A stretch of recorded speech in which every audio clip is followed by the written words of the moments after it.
Hi there guys, Reaper here. In today's video I'm going to be taking a butchers at Helldivers. So just for those who aren't aware, taking a butchers, it's an English phrase basically meaning to sort of have a quick look at something or quickly assess something its value. So the purpose of the Taking a Butchers series that I do, it's to be kind of halfway between a first impressions and a review, predominantly a first impressions. So for example, game crossover on Steam, we've just had the Steam winter sale actually, so a lot of people looking at games that they're kind of unfamiliar with. Game crops up, advert pops up, whatever, you think, yeah, looks interesting, might want to know a bit more before I put any money down. Or a friend recommends you a game, says, this just came out, we heard about this, I think you might enjoy it, you might want to play with us, think it's your thing, you think, okay, I'll take a look at that.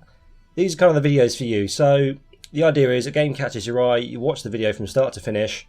I cover everything, or hopefully everything you need to know about the game to make a decision about if you're going to buy it or not. So gameplay footage, I explain the mechanics, how the game works, any sort of faults or problems I find with the game, bugs or performance issues that maybe bigger review sites often don't cover, or free-to-play models. This game doesn't have one, but if it did, I would then explain how that works if you're worried about that.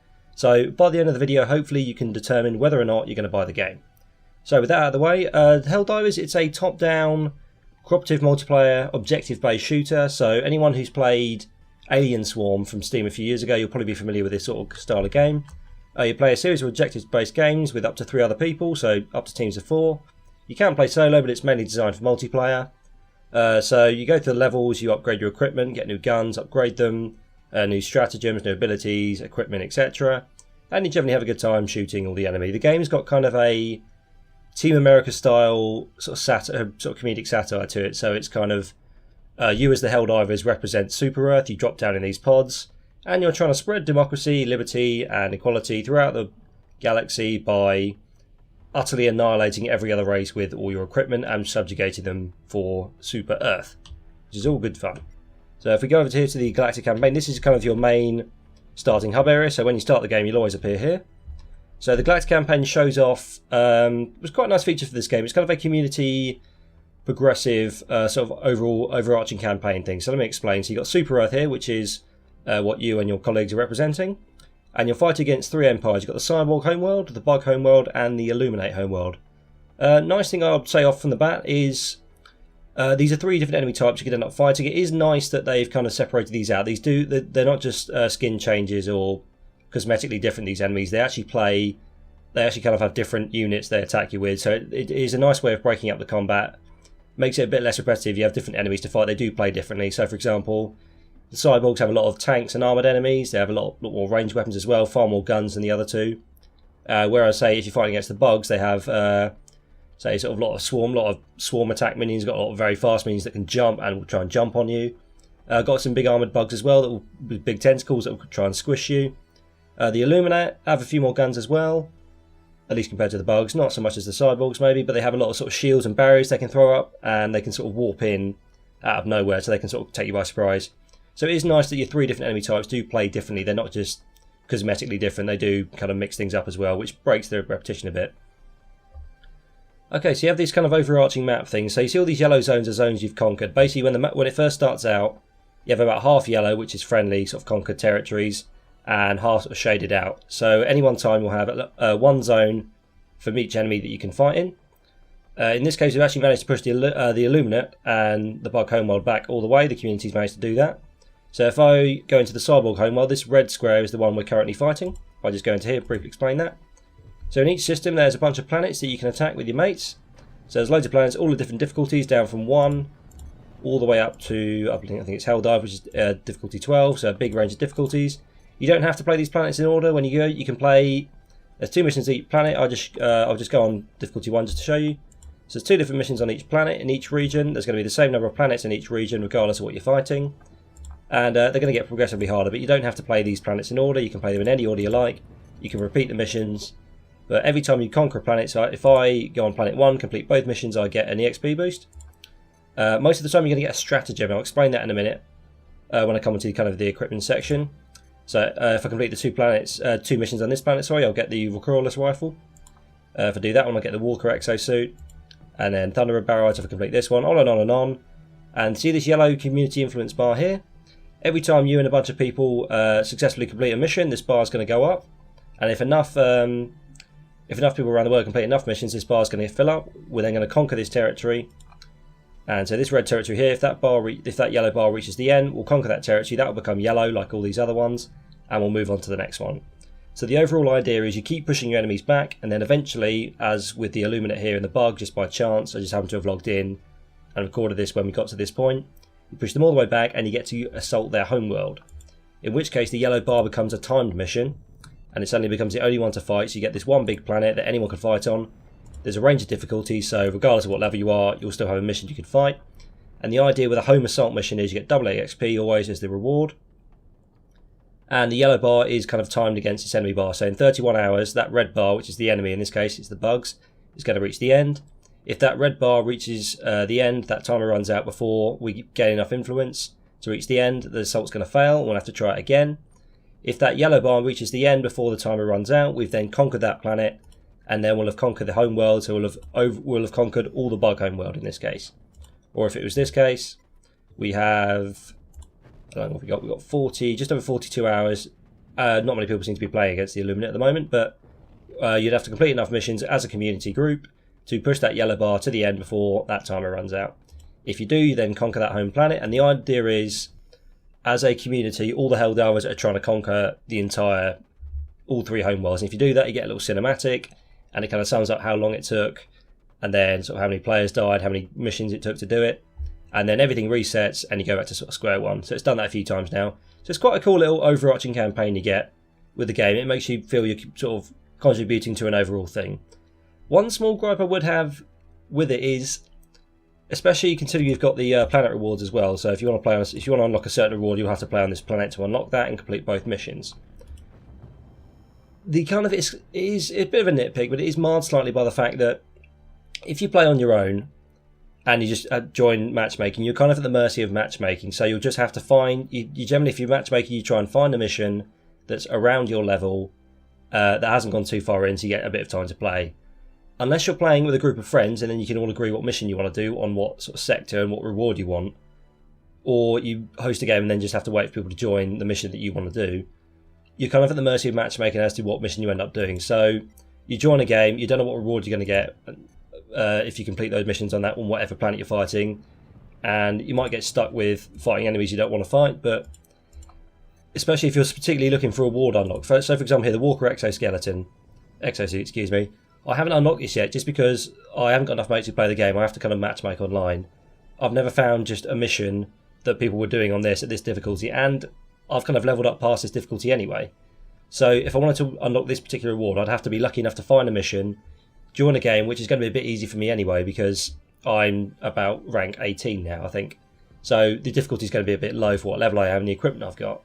So you're kind of at the mercy of matchmaking. It does detract somewhat for the overarching sort of campaign because you generally, if you're playing alone, you're just kind of joining an online mission, and you kind of lose a bit of the sense of that because you don't even know what zone you're fighting in. You just have to kind of you have to play whatever game you can find.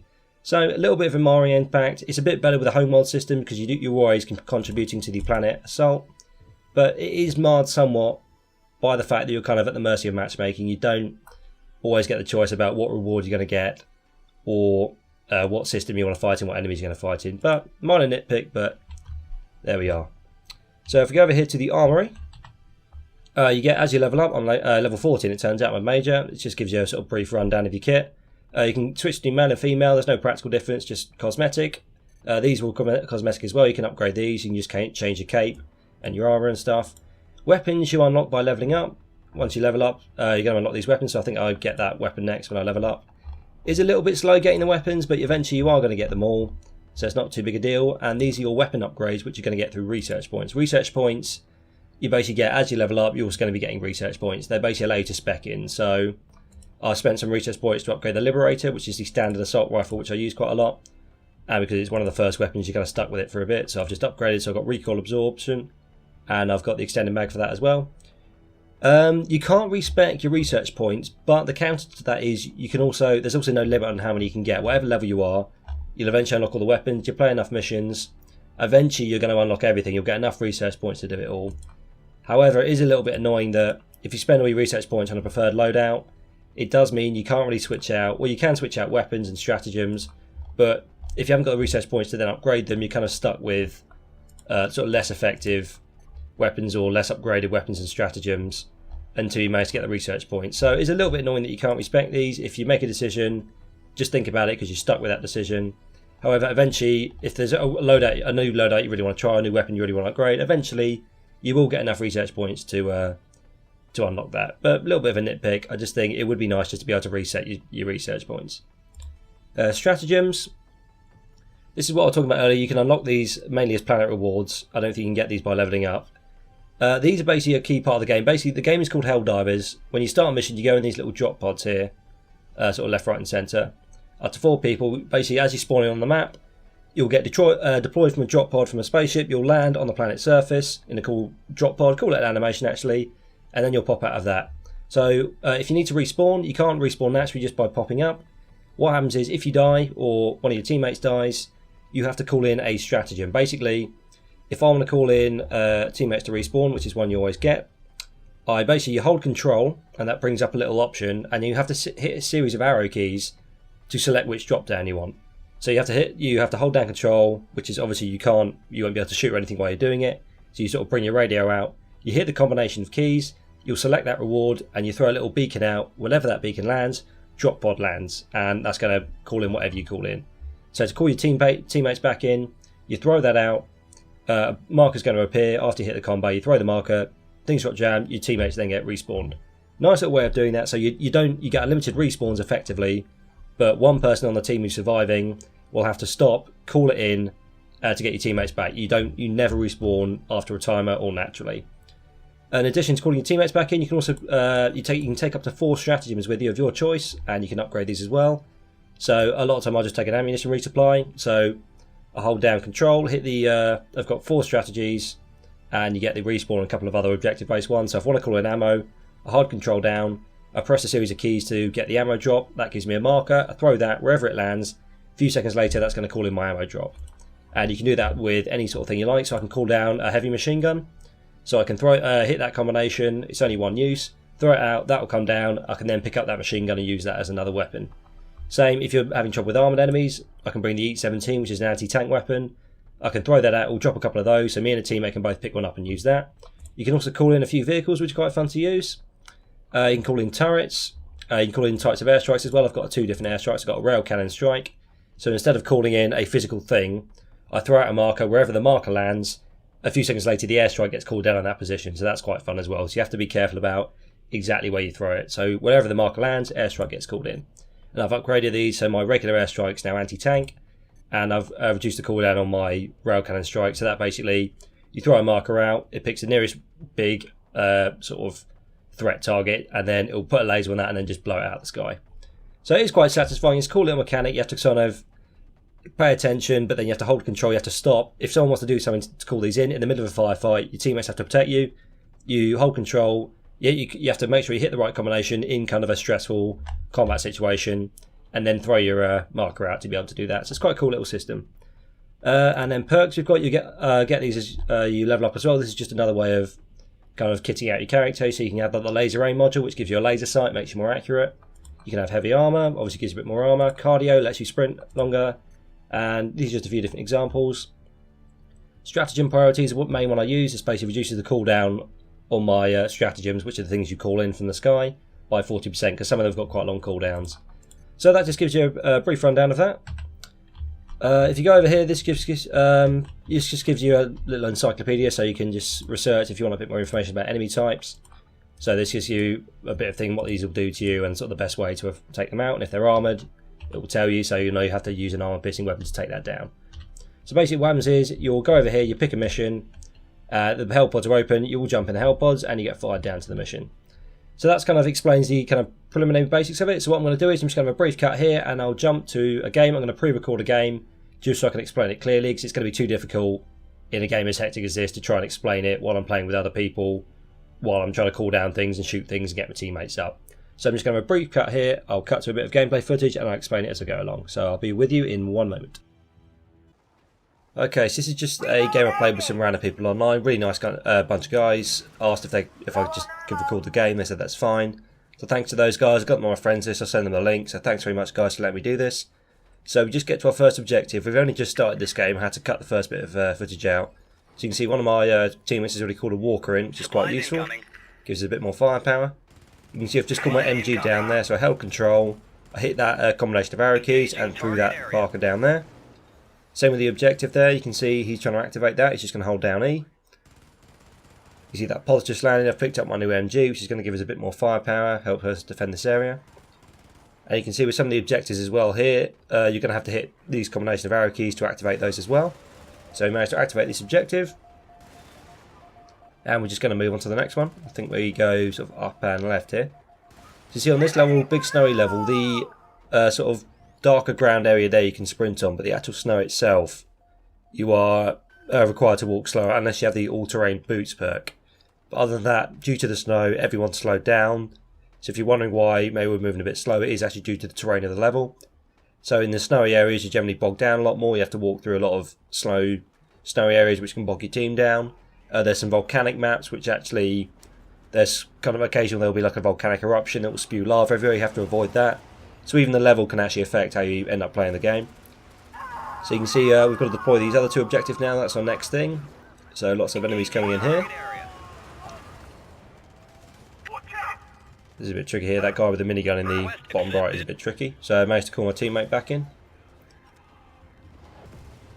So one other thing, just as this fight's going on, I can explain about the game is it has a system of being fair but very harsh, in the sense that friendly fire is always on. One of the big parts of the game is you can call in loads of firepower. If you accidentally stand in the way of your teammate, you're going to get shot. If those drop pods that are dropping all our gear in, if you stand under one of those, even if it's a teammate respawning, a teammate can respawn. If you're standing under his pod, you're going to get flattened. If I stood under there, I'd be dead, and then my teammates would have to call me back in.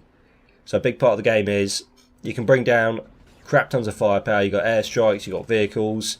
You can accidentally step on your teammate. You call in a big airstrike, you flatten your team, it's on you. You fire a big anti-tank rocket, you hit your teammate, it's on you. So you've got to be paying attention at all times. You've got to make sure you're not hitting your teammates with your own ordnance or your own weapons. You don't have a lot of health in this. You can keep calling your teammates back in, but if you accidentally kill your teammate in an inopportune moment, you're going to be in trouble. So I think we managed to deploy those objectives.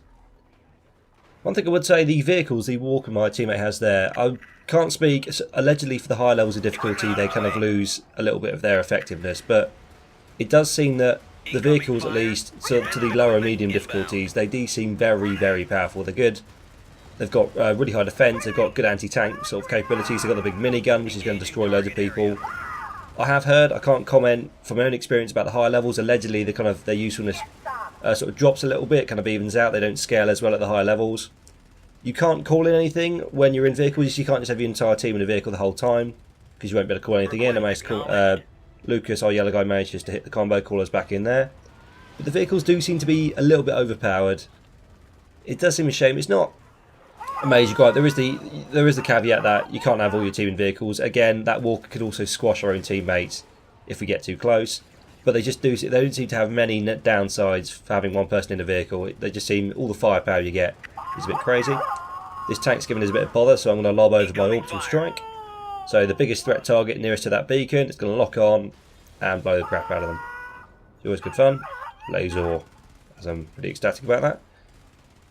So this is a bit of bothersome area. We've called in that sort of mine detector thing there, this sort of grid area. Inside this sort of darker area, we basically have to get the mine detector out. One person has to scan for mines. You'll find a bit of ordnance, then you'll have to hit a series of keys to be able to detect that. Unfortunately, we get surrounded by quite a few heavily armoured enemies here, makes it a bit tricky. Again, you see that minigun turret, that's something our just got blown up there, but that's something one of my teammates deployed in. Really nice, has loads of firepower. But again, if you stand in the way of that, it can distinguish between friend and foe, so it won't deliberately target you or your teammates. It will always go for enemies, but however, if you stand between it and the enemy, it's going to go right through you. So it stops you again. You can't just spam a load of turrets and let them do the work. If you stand in the way, you're going to go down. So again, at all times, the amount of firepower, but basically it's a way of balance. The amount of firepower you have is balanced by the fact that you are as vulnerable to it as your opponents are if you're not paying attention. So you see my teammate Lucas trying to find a bit of ordnance there, finds a bit, and they defuse that. It's one of the trickier objectives, especially when you're being surrounded by enemies. It's just how hectic it can get. So it's about manage to keep your cool and hit the right combination of things as you're doing it. Manage to throw another airstrike out. Got a couple of ogres with that. I call them ogres, the guys with the miniguns. Watching that tank is giving us trouble. Let's consider how many times we've died. That walker is still going. Eventually it will run out of ammo. It can be destroyed. But they do seem, the vehicles do seem a bit hefty. Managed to hit the combo, call my teammate back in again. So again, you are going to die a lot. It's part of the game, but you've got unlimited respawns. As long as one person's alive, can call you back in, you're good. So you just have to kind of hold your nerve. A bunch you could die at one point, but it doesn't matter. You've got effectively unlimited respawns. You're only limited by the cooldown. You see the little yellow box there with the little sort of people symbol in it. That's my cooldown on my reinforcements. So you're limited by cooldown, so you can't just constantly spam the respawn. Accidentally, I think that was me that accidentally dropped an airstrike on my teammates, which I wasn't paying attention obviously, but did manage to take the enemy out, hopefully in the process. You see the walker's being attacked there by that giant enemy, which is a nightmare, but he seems to be shrugging it off pretty well. I'm going to have a cut. I'm not going to show the whole mission because it went on for nearly an hour, this one. It was quite a tricky one, and we were pretty ecstatic when we got to the end. I'll cut to the end, but just to show you what the extraction looks like. But I won't show you the whole clip just because it went on too long. I want to keep the video to a reasonable level. God, that tank. I hate these tanks. They're a nightmare. Managed to dodge it there. So you can see we die for cover there. If you press space, you'll die for cover and you can crawl along the ground. That's going to allow you, your teammates can then shoot over your head. And that's going to allow you to avoid a lot of enemy fire as well. So if you're in a confined space, your enemies and sort of your teammates are trying to shoot between you, just dive to the ground and they can just sort of shoot over you without blowing yourself up in the process. So you have ways to avoid sort of team damage and stuff. Occasionally you are going to hurt your teammates, it's part of the game, but you've got ways to call them in, and as long as you pay attention a bit, occasionally things are going to happen, but you should be okay. Nearly got flattened by that drop pod there.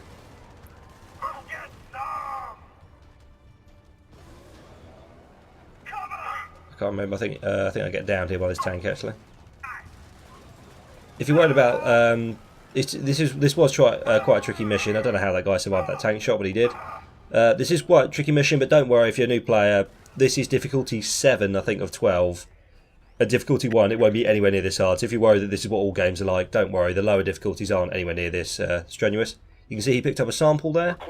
If he picks up a sample, everyone on the team, if they're alive or not, gets a sample. If you get 10 samples, you get an extra research point. So there's a bunch of them scattered around the level, so every time you come across one, pick one up if you can, and that's going to give your guys a boost. You get more research points, you can unlock more gear. So let's call another walker in. Again, the thing about the drop pods squashing your own teammates, the game is fair about it in the sense it also applies to the enemy. If you've got a load of, won't work on sort of tanks and stuff, but if you've got a big swarm of enemies coming in, you can actually call the respawn on top of the enemies if you're feeling a bit sort of ballsy. You can actually throw that down, and those drop pods will flatten the enemy as well as the teammates. So if you're feeling a bit ballsy, you think, a bit cocky, you can throw those down. I think we just, I don't have the walkers, but my teammates have just gone with them because they're sick of getting down in that area. So basically, at this point, I'm basically acting as a guy calling the equipment in. I can still call my airstrikes in, and if one of them gets downed inside, I can just call them back in quickly. So you wouldn't want to have an entire team generally in vehicles, but we just go for sort of a bit of heavy firepower. I stay back a bit, just managed to call things in. Managed to call my laser in, I think. There's so many. I've never had a game with so many of these sort of armoured ogre guys with the shields and the miniguns. Unfortunately, one of them get flattened there, so I think I managed to call them in here.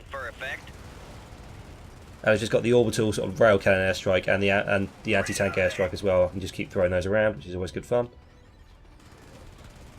There's another one there. Throw it down on that ogre.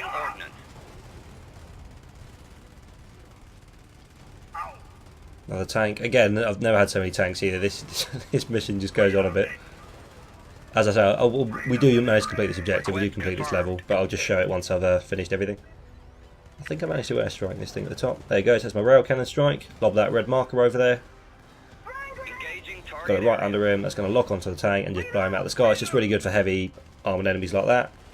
Makes them a lot easier to deal with.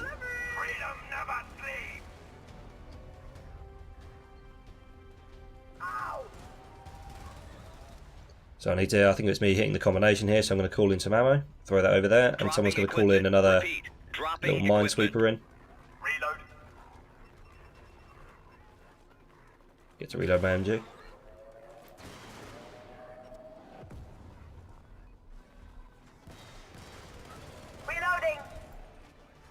Okay, so we finally managed to complete that objective.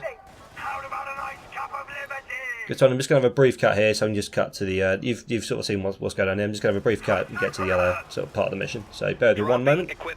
So this is kind of towards the end of the game. You see that sort of static, sort of fuzzy field around the edge of the screen. That's because we're in an area that has blocked our communications. So we managed to take that out, and then it goes away. Basically, if you're in that area, you or any of your teammates, none of you can call down any of your stratagems. You can't call down weapons, airstrikes, ammo, respawns even as well. So you've got to be very careful in those areas. Just as another layer of strategy, you have to go in, call your firepower before you go back in that area, then go in, take it out and continue. So I managed to find my machine gun from earlier, which I died with, so that dropped on the ground, which is a nice little find. So basically that's the extracting beacon there. So we're just going to call in some ammo because we've got to defend here. So you hit the combo, dropping equipment, and then 1 minute 30 later, shuttle goes down. So just thought I'd just show you the extraction bit. So the enemies just then start rocking up. I kind of preload my orbital strike in case a big armoured enemy turns up. I think a tank rocks up here, so just have it ready, lob it at him. You got to be careful. You can do that, so basically you can have a beacon in your hand ready to throw before your enemy shows up. However, if you die with it in your hand, you're going to drop it on the ground. So if I had that airstrike on the ground, if I died with that beacon in my hand, it's going to drop right next to my teammates. It's still going to get called in. So as soon as you've hit the combination, you've got the beacon in your hand. You've got to think about how long you want to hold it. If you get killed, that beacon's going to drop right where you died, and you're going to flatten your teammates. So I took the risk there just because it wasn't a standard airstrike. I had enough time to throw it before the enemy showed up. Fortunately, another tank rocks up here. It's quite annoying. But basically, we've got to defend for a minute and a half, and then at least one person, you get a bonus if you get more than one, at least one person has to get on the shuttle at the end. If the enemies manage to sort of zone you out and you can't get on the shuttle, you're going to have to call it in again. So basically, you want to make sure you get on that shuttle first time round. We made this mistake earlier. We got kind of zoned out. A tank managed to basically block us from getting on the shuttle, and it flew off, and then we got killed afterwards. We didn't manage to call it back in. 15 seconds left even. T-minus 15 seconds. Reload! Alright! Reload! ETA T-minus 10 seconds. I think this mission took a while. The snow didn't help. Obviously, most of the map's covered in snow. It slows us all down. So shuttle comes in. That's also, again, don't stand under it. It will flatten you. That will annoy your teammates. Thankfully, this time we all managed to get on, and we're all pretty ecstatic because we had to do about 5 or 6 attempts to get this mission. But we managed to complete the mission. All good fun. Had a really good time. Really nice bunch of guys. Thanks again to you, all 3 of you, for letting me record this. I'll send them the link. And so I'll just show you here at the end, just shows you how many samples you get, if you get a research point, experience, if you leveled up, what you got, etc. How many objectives you completed, see how many times we died, just over how long it took. How long did that take? I thought it was longer than that, actually. But there we are. So closing remarks, I think it's an excellent game. It's slightly mild, as I said earlier on in the video. If you're only playing on your own, you're kind of at the mercy of matchmaking. It does detract slightly from what rewards you can get and the overall kind of progressive campaign experience. However, if you find a nice group of guys like I did, and you can play a load of missions with them, you have a really good time. If you've got a group of 4 friends, you and 3 other guys, it's 16 quid on Steam, this game. I think it's dirt cheap for what it is. It's a really nicely made game. If you play this with a few friends, it's one of those sort of friends, if you have games, especially after a few drinks, have a mess around with it. It's so much fun to play cooperatively, just with a group of friends. I'm going to hopefully might start doing a series on this if I can get my mates to buy it. But it's dirt cheap, 4 people could easily buy it, and it's a really good, fun game. So, thanks very much guys for watching. If you like the video, please leave a like or subscribe. If you've got any more questions to go out the game, please do leave them below in the comments. I'll see if I can answer them. Other than that, I hope you enjoyed the video. Thank you very much, and I'll see you next time.